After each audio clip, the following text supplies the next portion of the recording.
Hello प्यारे बच्चों, नमस्कार। स्वागत है आपका एक बार फिर से हमारे learning platform physics with Pranay पर।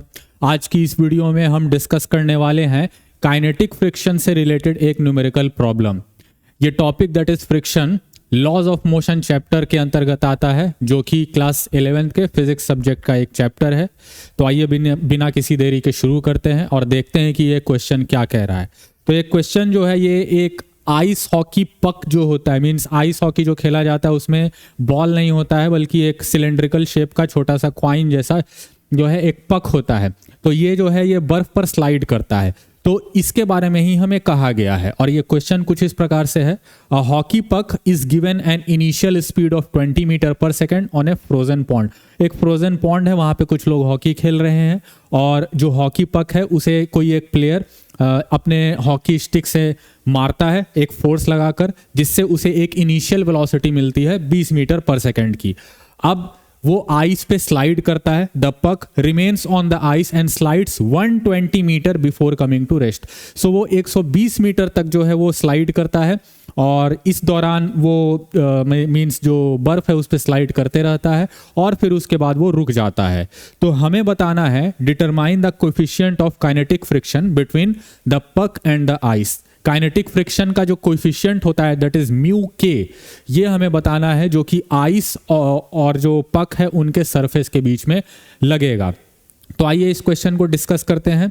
सबसे पहले हम इसका जो फ्री बॉडी डायग्राम है उसे ड्रॉ कर लेते हैं। ये रहा हमारा पक और ये रहा आइस का सरफेस, और इस पे जो है कौन कौन से फोर्सेस लगेंगे सबसे पहले उसे आइए समझ लेते हैं। तो सबसे पहले तो इस पे जैसे ही उस पे फोर्स लगाकर जो इंसान हॉकी स्टिक से मारेगा तो उसके बाद उसे इनिशियली वेलोसिटी मिल गई, लेकिन अब इसके बाद उस पे कोई भी एक्सटर्नली फोर्स अप्लाई नहीं हो रहा है बजाय फ्रिक्शनल फोर्स के। और ये फ्रिक्शनल फोर्स जो है वो केवल और केवल एक अकेला फोर्स है जो कि इस हॉकी पक और जो आइस का सरफेस है उनके बीच लग रहा है। इसके अलावा कोई फोर्स नहीं लग रहा है। और जो 120 मीटर के बाद ये रुका है, उसे रोकने के लिए यही फ्रिक्शनल फोर्स रिस्पॉन्सिबल है।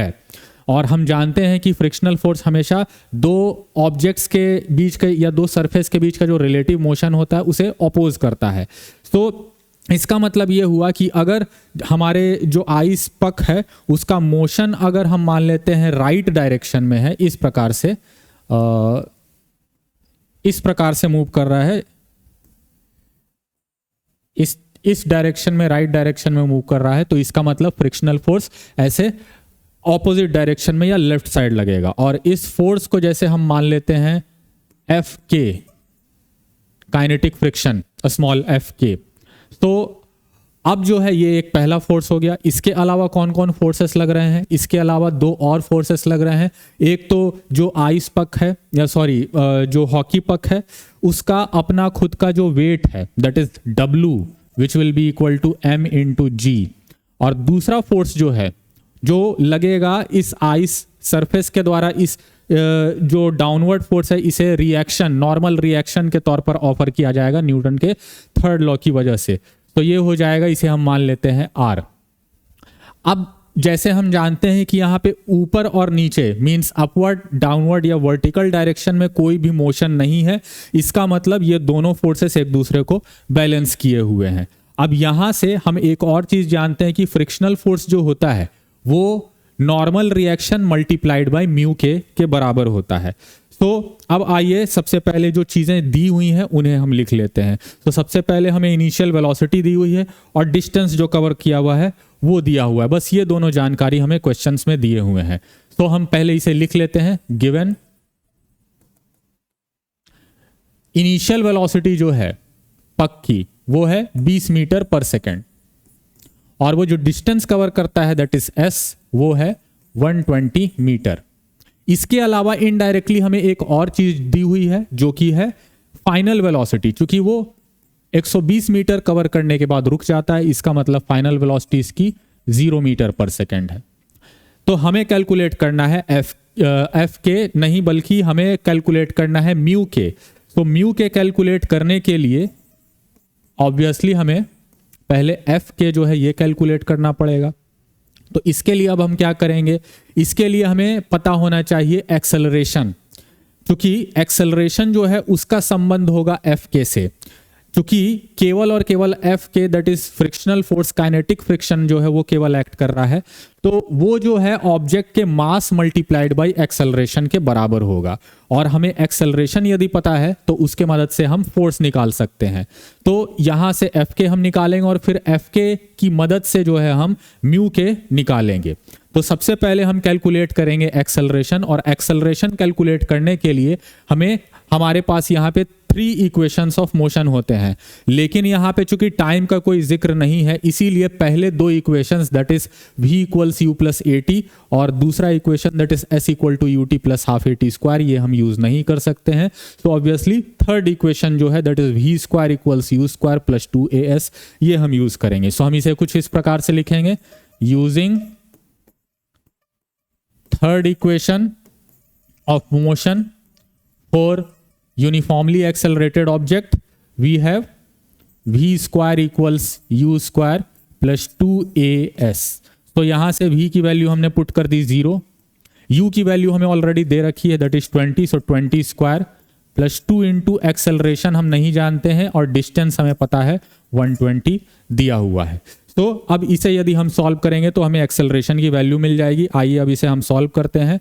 तो इक्वेशन हमारा जो है वो कुछ इस प्रकार से बन जाएगा, यहां से 0 equal to 400, 0 equals 400 plus 120 into 2 that is 240, तो इट वुड बिकम 240a। तो यहां से हम कह सकते हैं 240a would be equal to -400, तो यहां से a की वैल्यू आ जाएगी -400 अपॉन 240। तो यहां से 0 0 कैंसिल आउट एंड ये 8 5 जा 40 एंड 8 3 जा 24। सो एक्सेलरेशन की वैल्यू आ गई -5/3 मीटर पर सेकेंड स्क्वायर, या इसे हम अप्रोक्सीमेटली बोल सकते हैं 1-1.67 मीटर पर सेकेंड स्क्वायर। तो ये हमें मिल गया acceleration.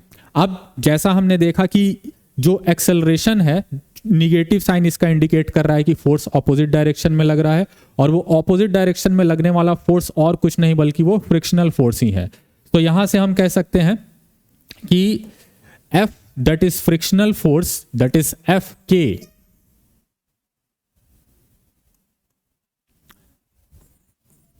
Fk would be equal to mass multiplied by acceleration of the object. अब यहां से Fk जो होता है ये हम जानते हैं कि म्यू के इंटू आर के बराबर होता है, that is coefficient of kinetic friction multiplied by normal reaction will be equal to ma। अब यहां पे एक चीज आपको ध्यान देने वाली है, वो ये है कि ऑब्जेक्ट दैट इज पक का कहीं पे भी मास नहीं दिया हुआ है, लेकिन जब हम इस इक्वेशन को इक्वेट करेंगे तो मास अपने आप कैंसिल आउट हो जाएगा, क्योंकि अभी अभी हमने देखा था कि R that is normal reaction जो है वो बैलेंस्ड है by the weight of the puck. So R will be equal to mg। तो यहां से हम R की जगह mg पुट कर सकते हैं and it would be equal to ma। तो यहां से अब हम क्लियरली देख सकते हैं कि mm दोनों तरफ कैंसिल आउट हो जाते हैं, तो अब हमें इसी वजह से m की कोई जरूरत नहीं है।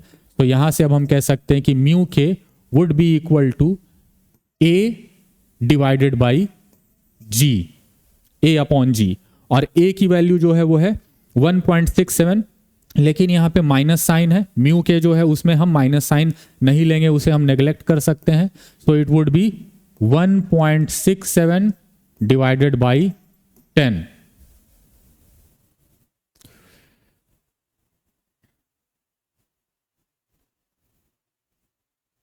So it comes out to be approximately 1.70.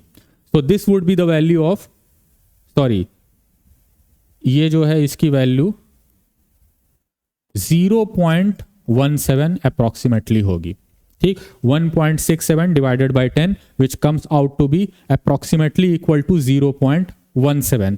और यहां पे चूंकि ऊपर और नीचे दोनों एक्सेलरेशन ही है, ऊपर भी एक्सेलरेशन है, नीचे भी एक्सेलरेशन ड्यू टू ग्रेविटी है।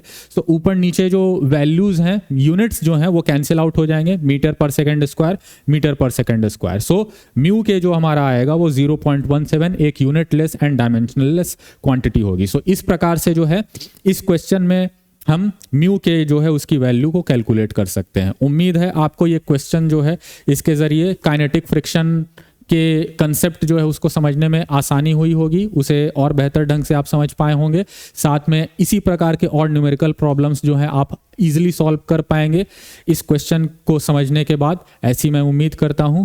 और यदि आपका अभी भी कोई डाउट रह गया हो तो मुझे नीचे कमेंट सेक्शन में ज़रूर बताएं, मैं उसे सॉल्व करने की कोशिश करूंगा। यदि आपका किसी और दूसरे टॉपिक से संबंधित कोई डाउट हो या किसी एक पर्टिकुलर टॉपिक पर आप कोई डेडिकेटेड वीडियो चाहते हो तो वो भी आप मुझे नीचे कॉमेंट में बता सकते हैं ज़रूर। मिलते हैं अगली वीडियो में एक और नए वीडियो के साथ, एक और नए टॉपिक के साथ। तब तक के लिए नमस्कार, जय हिंद, जय भारत।